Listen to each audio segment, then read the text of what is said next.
సంఖ్యాకాండము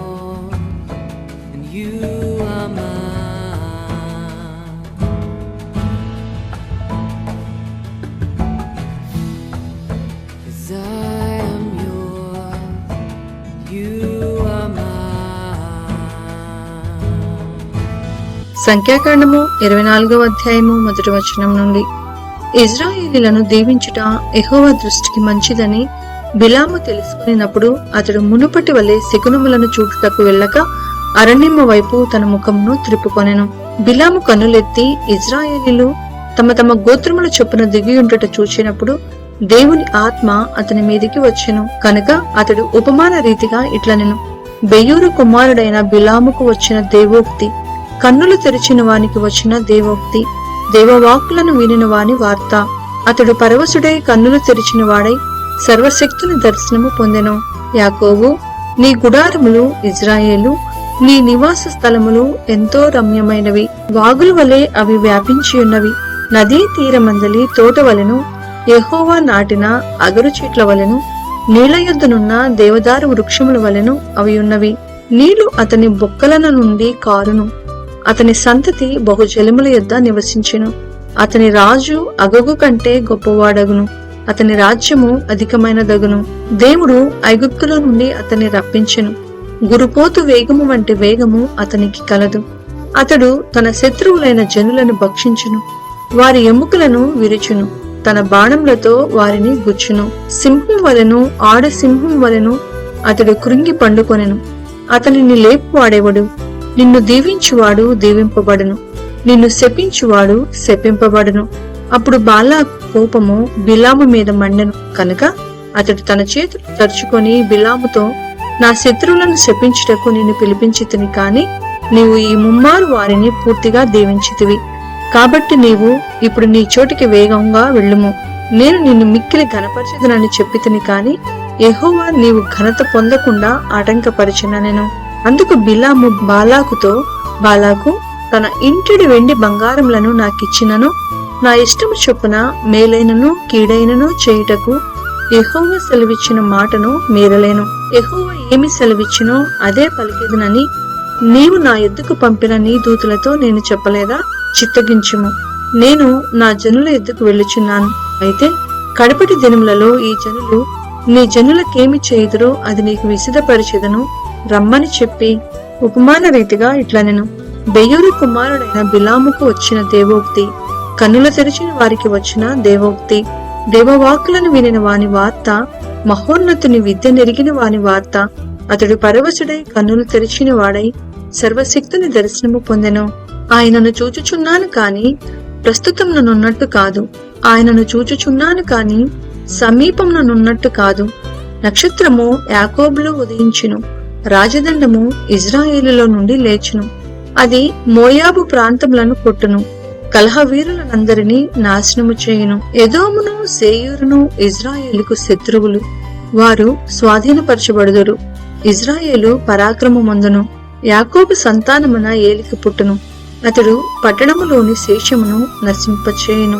మరియు అతడు అమాలేకీల వైపు చూచి ఉపమాన రీతిగా ఇట్లనెను: అమాలేకు అన్యజనములకు మొదలు, వాని అంతము నిత్యనాశనమే. మరియు అతడు కేయిల వైపు చూచి ఉపమాన రీతిగా నిట్లనెను: నీ నివాస స్థలము దుర్గమమైనది, నీ గూడు కొండ మీద కట్టబడి ఉన్నది. అష్షూరు నిన్ను చెరగా పట్టు వరకు కయోను నశించునా? మరియు అతడు ఉపమాన రీతిగా, అయ్యో, దేవుడు ఇట్లు చేయునప్పుడు ఎవడు బ్రతుకును? కిత్తీము తీరము నుండి ఓడలు వచ్చును, అవి అష్షూరును ఎబోరును సాధించును. కిత్తీలు కూడా నిత్య నాశనము పొందుదురనెను. అంతటి బిలాము లేచి తన చోటికి తిరిగి వెళ్ళెను. బాలాకును తన త్రోవను వెళ్ళెను. సంఖ్యాకాండము 25వ అధ్యాయము 1వ వచనం నుండి. ఇప్పుడు యెహోవా మోషేకు ఈలాగు ఆజ్ఞ ఇచ్చెను: యాజకుడైన అహరోను మనవుడును ఎలియాజరు కుమారుడైన ఫినెహాసు ఇజ్రాయేలు షిత్తీంలో దిగియుండగా ప్రజలు మోయాబు రాండ్రతో వ్యభిచారం చేయసాగిరి. ఆ స్త్రీలు తమ దేవతల బలులకు ప్రజలను పిలువగా వీరు భోజనం చేసి వారి దేవతలకు నమస్కరించిరి.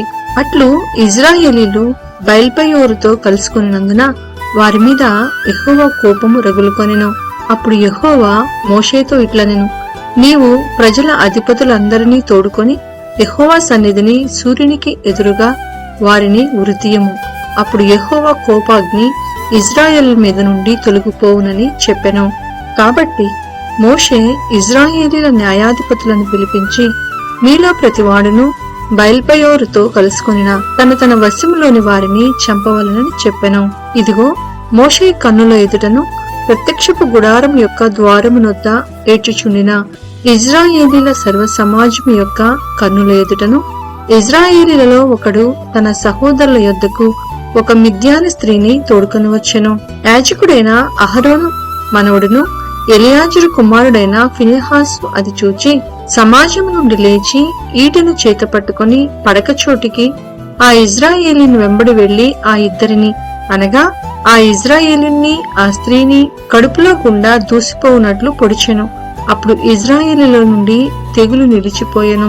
24,000 మంది ఆ తెగులు చేత చనిపోయిరి.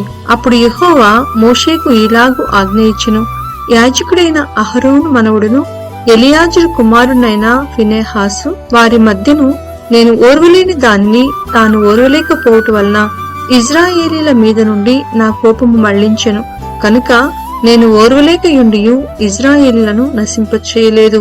కాబట్టి నీవు అతనితో ఇట్లనుము, అతనితో నేను నా సమాధాన నిబంధనను చేయుచున్నాను. అది నిత్యమైన యాజక నిబంధనగా అతనికిని అతని సంతానమునకును కలిగియుండును. ఏలయనగా అతడు తన దేవుని విషయమందు ఆసక్తి కలవాడై ఇజ్రాయేలీల నిమిత్తము ప్రాయశ్చిత్తము చేసెను. చంపబడిన వాని పేరు జిమి. అతడు షిమ్యోనీలలో తన పితరుల కుటుంబమునకు ప్రధాని అయిన సాలు కుమారుడు. చంపబడిన స్త్రీ పేరు కొజ్జీ. ఆమె సురు కుమార్తె.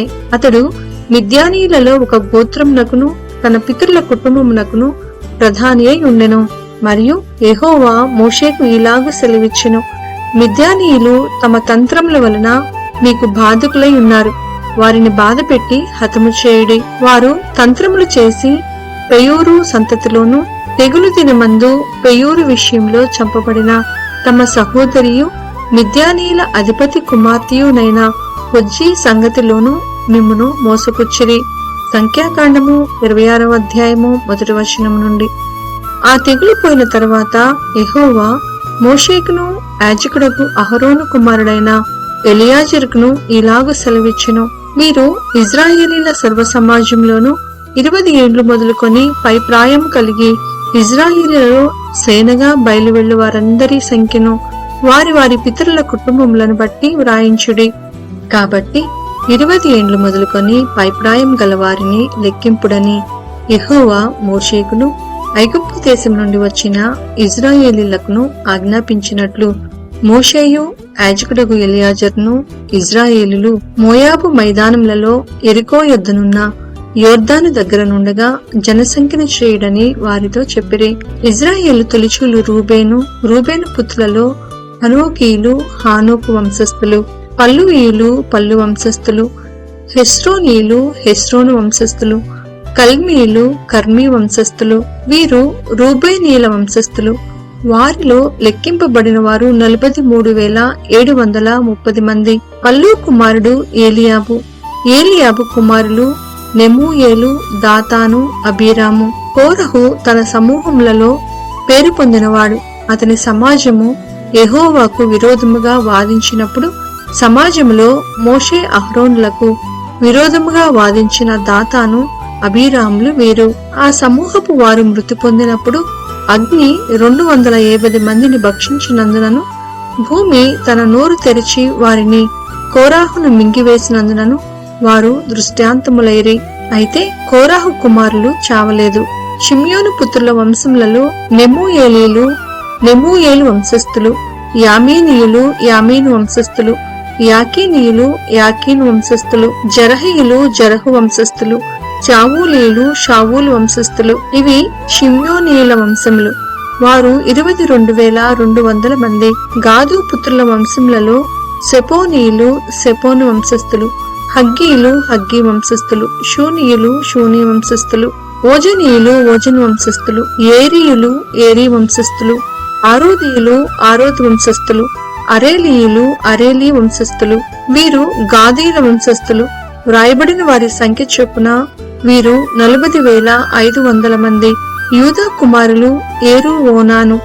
ఏరును ఓనానును కనాను దేశంలో మృతి పొందిరి. యూదా వారి వంశములలో షేలాహీయులు షేలా వంశస్థులు, పెరసీయులు పెరసు వంశస్థులు, జరహీయులు జరహు వంశస్థులు.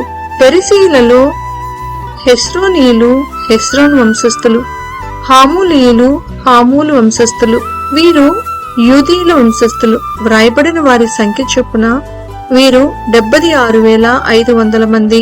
ఇస్సాకారు పుత్రుల వంశస్థులలో తోలాహీయులు తోలా వంశస్థులు, పువ్వానీయులు పువ్వా వంశస్థులు, యూషూబీయులు యూషూబు వంశస్థులు, షిమ్రోనీయులు షిమ్రోను వంశస్థులు, వీరు ఇస్సాకారీయుల వంశస్థులు. వ్రాయబడిన వారి సంఖ్య చొప్పున వీరు 64,300 మంది. జబూలూను పుత్రుల వంశస్థులలో శరదీయులు శరదు వంశస్థులు, ఎలోనీయులు ఎలోను వంశస్థులు, యహలీయులు యహలేలు వంశస్థులు. వ్రాయబడిన వారి సంఖ్య చొప్పున వీరు 60,500 మంది. యేసూపు పుత్రుల వంశస్థులు, అతని కుమారులు మనష్షే ఎఫ్రాయిము. మనష్షే కుమారులలో మాకీరీయులు మాకీరు వంశస్థులు. మాకీరు గిలాదును కనెను.